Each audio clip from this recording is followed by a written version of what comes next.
My wife's coworker went out hunting this past weekend. They apparently took a pack of dogs out with them. While in the mountains, two of the dogs ran off. They chased them and found them both ripped apart after some searching. While trying to look for whatever caused it, they found this and recorded it through their scope. I tried to upscale the video for clarity, but this was the best I could get. Anyone know what this could be? The arms look like they have hair coming off of it, and they look extremely long and skinny. At first, I thought it could be another hunter, but after a fuse, I can't be sure.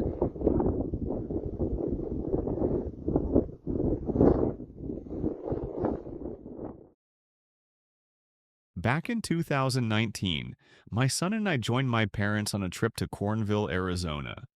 Cornville is an unincorporated community about 20 minutes west of Sedona, basically bordering the Coconino National Forest. For some more context, we were staying in an Airbnb that backed up to a huge rocky valley, nothing for miles. It was pitch black at night, and there were only two other homes on the street, and we were at the end. My son also has autism.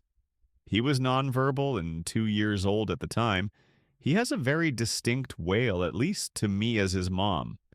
He also needed a close eye kept on him because he would try to Harry Houdini out of the house, as is common with many autistic children. My son was sleeping in a cot in my parents' room, which had a sliding, lockable glass door to the backyard in it. I was in the room next to them, but it faced the front of the house. Once everyone went to bed, I would stay up and talk to my now husband on the phone and do some art. One night, I remember just feeling absolutely freaked out and paranoid in the living area, which had huge bay windows to the backyard. I felt like there were things outside of my view, lurking in the dark. They could see me, but I couldn't see them. I tried my best not to think about it, though, and decided to just go to bed because I must have just smoked too much and was freaking myself out. I remember not being able to sleep. I just kept laying there, scared to breathe, scared to close my eyes. I felt like if I closed my eyes, whatever it was would get me. I was too afraid to move, to draw attention to myself. As I was laying there, from outside of the window, I heard my son start crying and wailing. And I know my son. That was my son's cry. Outside of the window, in the middle of nowhere, Arizona, with dangerous terrain surrounding us, I immediately jumped out of bed, ran to where my parents were sleeping to wake them up and help me, to yell at them for not keeping the door locked. I flung the door open in a panic and saw my son fast asleep in his cot. I woke my mom up and asked if he had been crying. He hadn't. He was sound asleep and didn't make a peep for the last couple of hours. I didn't speak about what happened, just apologized and made sure the door was locked. I told her I must have just dreamt it. I know I didn't. My mom woke up in the morning and found me asleep on the floor of the closet with all of the lights on and the door barricaded shut. I still don't like thinking about it. I've never told the story out loud. I don't acknowledge it for the most part.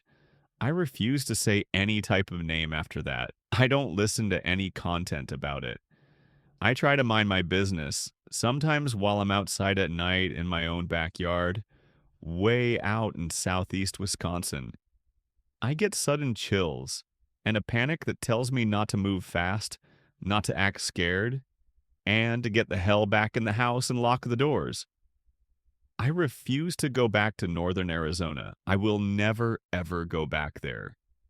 I have no idea what was outside of that window, and I never want to know. During my time at school, a few precarious circumstances landed me with no car.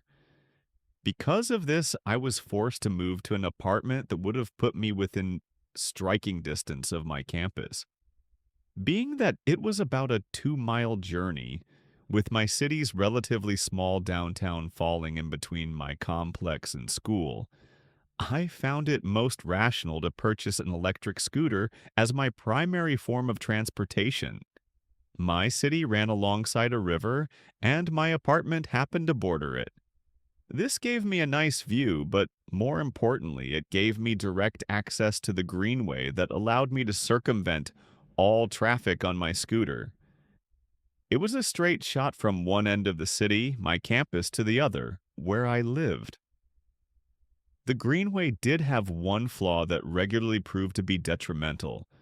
There was almost no light for about a quarter of a mile in the section behind my apartment, and where I got on.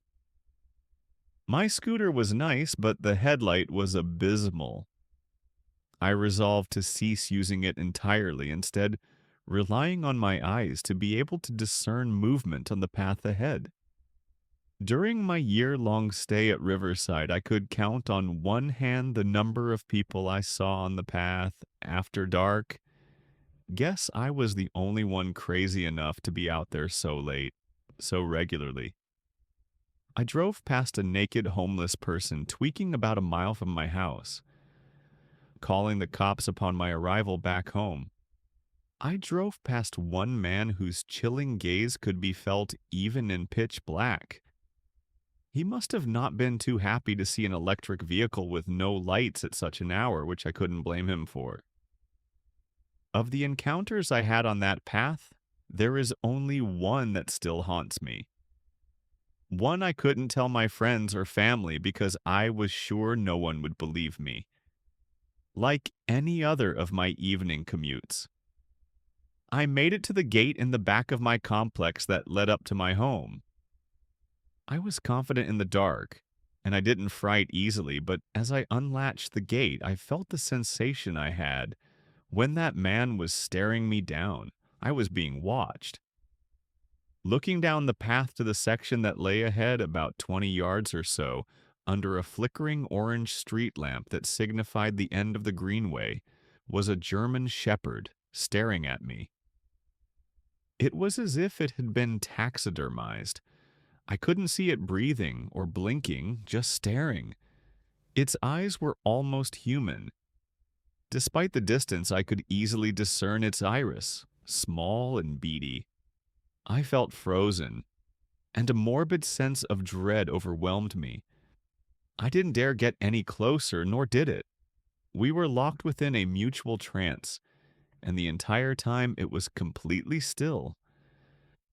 I wasn't sure how long I had been standing there, but I didn't take my eyes off it. I felt like that's what it wanted.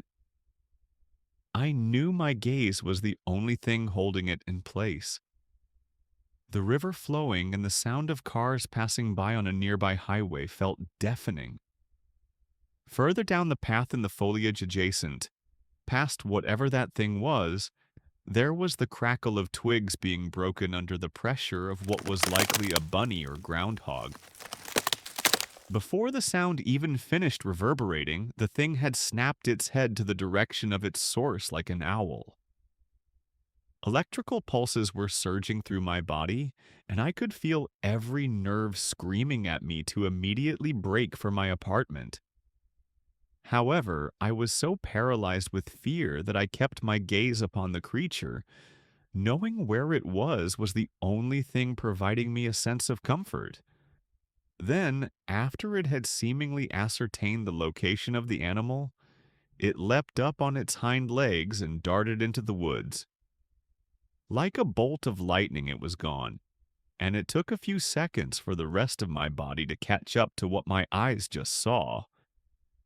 Finally realizing that the thing was fixated on something besides me, I immediately swung open the gate and carried my scooter up the mulchy hill onto the parking lot. In one motion, I turned it on, placed it down, and started riding to the side of the complex my apartment was in. I was on autopilot, focusing on perfectly executing whatever actions would lead to the security of my covers. Before I knew it, I was in my room. When I finally sat down on my bed, I felt like I needed a cry. I couldn't understand what had just happened, But with a million thoughts racing through my head, I was just happy the encounter was over. For the rest of my time at Riverside, I decided dealing with the extra traffic going through downtown provided was worth being in the safety of light. I could handle racing past crackheads and junkies, but I never wanted to see that thing again.